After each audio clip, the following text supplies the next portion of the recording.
తో కలిసి పనిచేసే సిబ్బంది ఎందుకు వాటి మీద దృష్టి పెడతారు? ఈరోజు కొంతమంది అంటున్నారు, నిన్న మొన్న కొందరు మాట్లాడుతూ ఉంటే తెలంగాణలో విద్యాశాఖకు పూర్తి స్థాయిలో మంత్రి లేడు, అర్జెంటుగా రేవంత్ రెడ్డి గారు పూర్తి స్థాయి మంత్రిని విద్యాశాఖకు నియమించాలని. నేను మిమ్మల్ని అడుగుతున్నా, పర్ఫామ్ చేసినందుకు నేను విద్యాశాఖ నుంచి తొలగాలా? లేకపోతే నర్సరీ, ఎల్కేజీ, యూకేజీ ఇంట్రడ్యూస్ చేసి నర్సరీ నుంచి 12th క్లాస్ వరకు బ్రేక్ఫాస్ట్ ఇచ్చినందుకు నేను తొలగాలనా? లేదంటే 14 సంవత్సరాలు మీ ప్రమోషన్స్, మీ ట్రాన్స్ఫర్స్ లేకపోతే 23,000 మందికి ప్రమోషన్లు ఇచ్చి 30,000 పైగా టీచర్లను ట్రాన్స్ఫర్స్ చేసినందుకు విద్యాశాఖ మంత్రిగా నేను తొలగాలనా?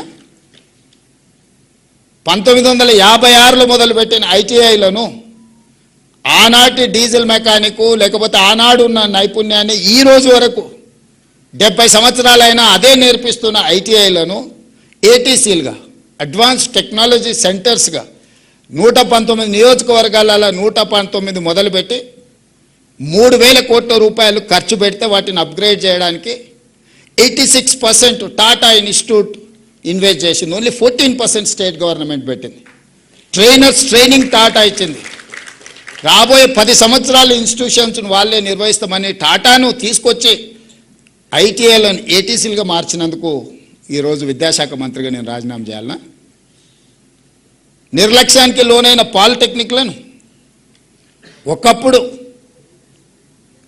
ఐటీలో చేరితే మా పిల్లగాడు అమెరికాకి వెళ్తాడు, డాలర్లు వస్తే దాంతోపాటు పెళ్ళై కట్నం కూడా వస్తుంది అనే తల్లిదండ్రులు ఈరోజు ఆర్టిఫిషియల్ ఇంటెలిజెన్స్ వల్ల వేలాది లక్షలాది మంది ఉద్యోగాలు పోయి తల్లిదండ్రులకు భారమై వెనక్కి రాలేక అక్కడ ఉండలేక సమస్యలు ఎదుర్కొంటుంటే ప్రపంచంలో వచ్చిన మార్పు, వైట్ కాలర్ జాబ్స్ లేవు, వైట్ కాలర్ జాబ్స్కు కష్టం అనుకున్నప్పుడు యంగ్ ఇండియా స్కిల్స్ యూనివర్సిటీని మొదలుపెట్టి వాళ్ళకి స్కిల్ నేర్పించి certificate course, diploma course, degree course ప్రపంచంతో పోటీ పడే విధంగా మార్చి young India skills university public private partnership మేమే యూనివర్సిటీ పెడితే నా దగ్గర 14 యూనివర్సిటీలు ఉన్నాయి.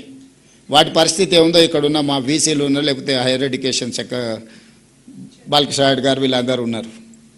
ఇంకొకటి నేను పెట్టినా అదనంగా చేసేది ఏం లేదని చెప్పి young India skills university aided by Anand Mahindra vehicles మీరు చూస్తుంటారు రోడ్ల మీద కార్లు ఇవన్నీ. Mahindra group of companies chairman మన young India skills university chairperson ఈరోజు. Board of directors Reddy labs CEO one of the board of director, Apollo hospital CEO one of the director. ప్రపంచంలోనే success story ఉన్న కార్పొరేట్ కంపెనీల CEOలు ఈరోజు మన young India skills university board of directors. They have to decide curriculum, they have to take student, they have to give training, they have to give job also. ఈరోజు మన young India skills యూనివర్సిటీలో 2 months back vice chancellor గారు announce చేసిండ్రు, 1000 మందికి training ఇస్తే 1000 మందికి ఉద్యోగం వచ్చింది. బోధ్ ఆదిలాబాదులో ఏటీసీలో ట్రైనింగ్ పోయిన అందరికీ టాటా కంపెనీలోనే ఉద్యోగం వచ్చింది. వీటన్నిటిని లేబర్ డిపార్ట్మెంట్లో ఐటీఐలు, పాలిటెక్నిక్ వచ్చేసి టెక్నికల్ ఎడ్యుకేషన్, స్కిల్స్ యూనివర్సిటీ వచ్చేసి ఐటీ అండ్ ఇండస్ట్రీస్ కింద ఉంటే వీటన్నిటిని సింగిల్ అంబ్రెల్లా కిందకి తీసుకొచ్చి యంగ్ ఇండియా స్కిల్స్ యూనివర్సిటీ అండర్లోనే పాలిటెక్నిక్, ఏటీసీలను, ఐటీఐలను అన్నిటిని ఒక దగ్గరికి తీసుకొచ్చి hundreds of crores దాని మీద ఖర్చు పెట్టి పిల్లల్ని ఎంపవర్ చేసి వైట్ కాలర్ జాబ్లని రీప్లేస్ చేయాలంటే బ్లూ కాలర్ జాబ్ అంటే స్కిల్, నైపుణ్యం. విద్య నైపుణ్యం కాదు. Language is not knowledge. Language అనేది ఒక కమ్యూనికేట్ చేయడానికి. అమెరికాలో బిచ్చమెత్తుకునేటోడు కూడా ఇంగ్లీష్లో మాట్లాడతాడు. చైనాలో ఇంగ్లీష్ వచ్చిన వాళ్ళు 10% కూడా వెళ్ళరు. జర్మన్లో కూడా hardly 10%. You go and see South Korea. మరి చైనా, జర్మన్, సౌత్ కొరియా ప్రపంచాన్ని ఎట్లా శాసిస్తుంది ఇంగ్లీష్ రాకపోతే? ప్రపంచాన్ని ఈరోజు ఒకవేళ చైనా గినా ఉన్న పలంగా నా అప్పు నాకు కట్టని అమెరికాని అడిగితే వాడు డబ్బులు కట్టలేక ఆ దేశాన్ని వాడికి ఇవ్వాల్సిన పరిస్థితి. అమెరికా క్యాష్ రిచ్ కాదు, చైనా ఇస్ క్యాష్ రిచ్.